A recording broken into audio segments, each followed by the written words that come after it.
السلام عليكم متتبعين ومتتبعات قناة مريم فلوق الأوفياء. كنتمنى بأن الفيديو اليوم يلقاكم بخير وعلى خير وبصحة جيدة إن شاء الله يا ربي كما العادة. بالنسبة اليوم غادي نقدم معكم واحد الفقاس ناجح 100%، وبعجين واحد درت جوج أشكال ديال الفقاس. درت هاد الفقاس الصغير كيف ما كتشوفوا بعينيكم، ودرت الفقاس الكبير كيجي رائع، ما كيتهرس ما حتى شي حاجة، وكيجي مقرمش كيجي رائع. فقط بعجين واحد. كنتمنى بانكم تجربوا هذه الوصفه وبانها تنال الاعجاب ديالكم، وكيف ما العاده كنتمنى لكم فرجه ممتعه، وغندوزوا المقادير ديال هذا الفقاس.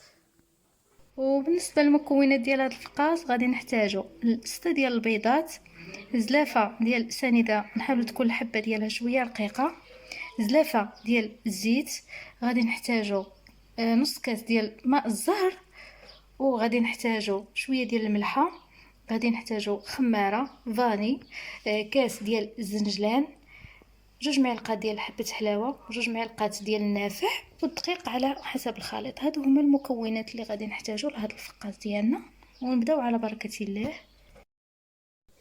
بالنسبه للمرحله الاولى غادي ناخذ واحد القصريه، غادي نديروا فيها البيض ديالنا اللي كيكون في حراره المطبخ، كنضيفوا ليه شويه ديال الملحه، السكر، وكنضربوا هاد المكونات مزيان مزيان مزيان. من بعد كنضيفوا الزيت وكنحركوا مزيان مزيان مزيان. وهاد المرحله ديال التحراك ضروري منها حتى كيندمج لينا الزيت مع السكر مع البيض، كيوليو بحال الكريمه كيف ما كتشوفوا معايا. هاد المرحله ضروريه ثم ضروريه باش نجح لك الفقاس ديالك.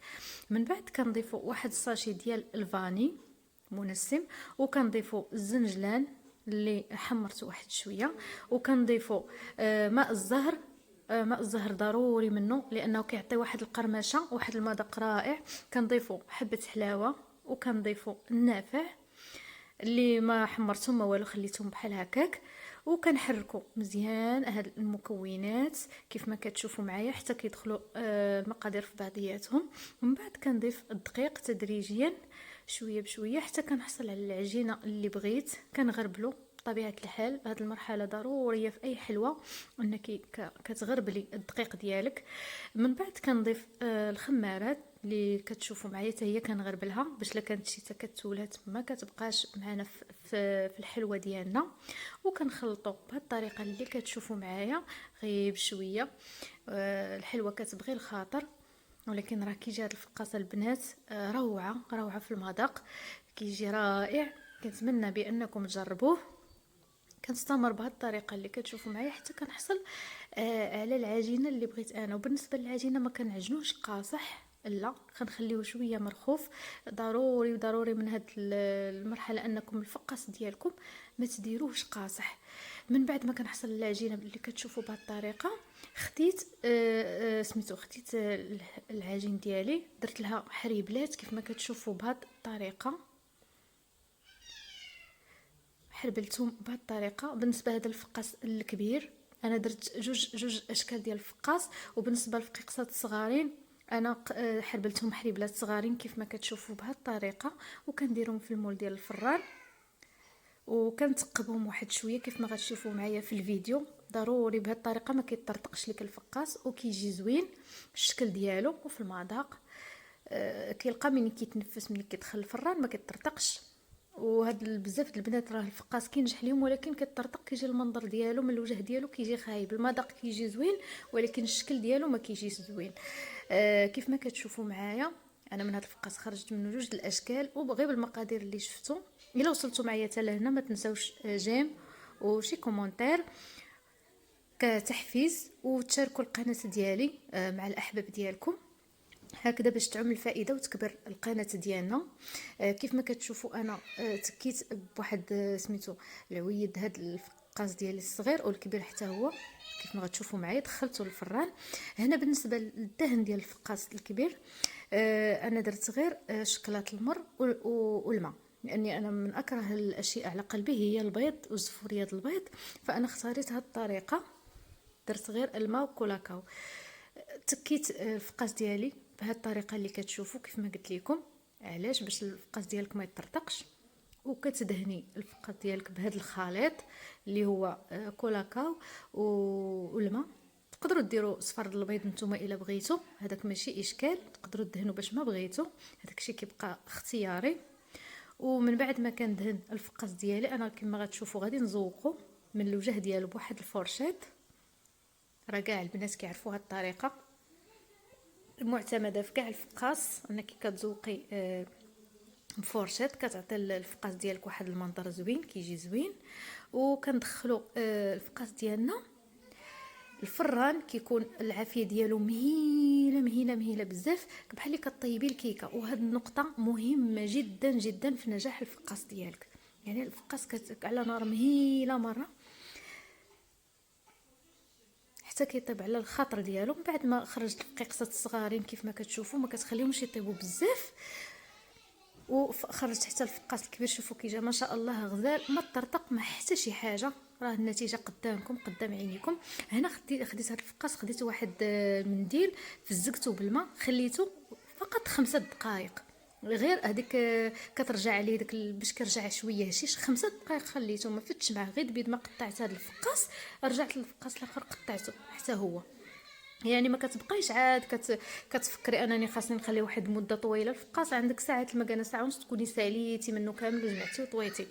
قطعت الفقاس ديالي الصغير بهذه الطريقه اللي كتشوفوا، كتاخذي غير واحد الموسيكون ماضي وقطعته بهذه الطريقه. من بعد غادي ندخلو للفران وغادي نحمرو كيف ما العاده، كيف ما عارفين كاملين.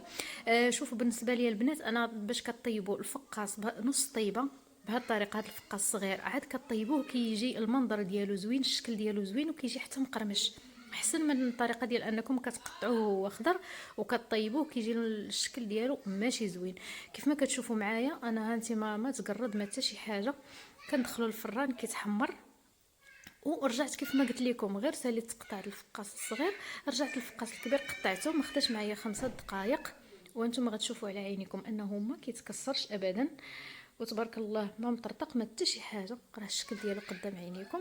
كنقطعوه كيف ما عارفين، بغيتو كتقطعوه على شكل مائل فهو كيجي زوين وكتجي الحبه الفقاصه كبيره.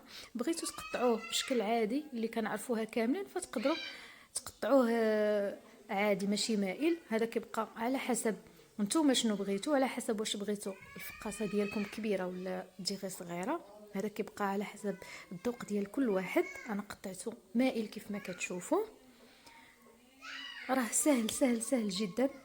وكاين بعض الناس اللي ما كيبغيوش يديروا الفقاس لانه فيه المراحل بزاف وكيدي بزاف الوقت وما كينجحش معاهم. غير تبعوا هذه الطريقه غادي ينجح معكم 100%. راه كلشي قدام عينيكم، الفيديو كامل ما حذفت منه حتى شي حاجه. هانتوما النتيجه انه ما تكرر ما والو. شوف الفقاس كيفاش كيجي من داخل، روعه. من بعد ما قطعته راكم عارفين كيف ما العاده غادي نستفوا في واحد المول ديال الفران وغادي ندخلوا الفران يتحمر. انا كنزيد ناكد قدامكم، كنقطع قدامكم باش تشوفوا بانه راه بصح ما تهرش ليا هذا الفقاس ابدا، ما تهرش، راه كيجي روعه البنات. كنتمنى بانكم تجربوه، وكنتمنى بان الفيديو اليوم يعجبكم. وكنضمن لكم انكم الا تبعتوا هذه المراحل فانتم غتحصلوا على فقاس ناجح 100%. من بعد ما خرجت هذا الفقاس الصغير نتوما كتشوفوا الشكل ديالو كيجي رائع. استفت هذا الفقاس الكبير في مول ودخلته للفران كيطيب على كيف ما العاده، كطيبيه على الوجه وعلى القفا ديالو حتى كياخذ تحميره اللي ذهبيه وكيتقرمش. ومن بعد كنحصلوا على الفقاس ديالنا بمقادير سهله ومراحل جد سهله، والنتيجه ناجحه 100%. كنحصلوا على فقاس رائع البنات. كنتمنى بانكم تجربوه وتردوا عليا في الكومونتير كيفاش جاكم الفقاس ديالكم. هذه النتيجه النهائيه كيف ما كتشوفوا بعويناتكم. كنتمنى البنات انكم تجربوا هذا الفقاس، بان القناه ديالي تكون كتعجبكم، المحتوى اللي كنقدم يكون كيعجبكم. وما تنساونيش بلي كومونتير والجيم وتابوناو في القناه ديالي هكا باش تعم الفائده وتكبر القناه ديالنا. وكنتمنى بانكم تشاركوا القناه ديالنا كيف ما كنعاود نقول بانها ديالنا مع الاهل والاحباب هكذا باش تعم الفائده. والى فيديو قادم ان شاء الله يا ربي.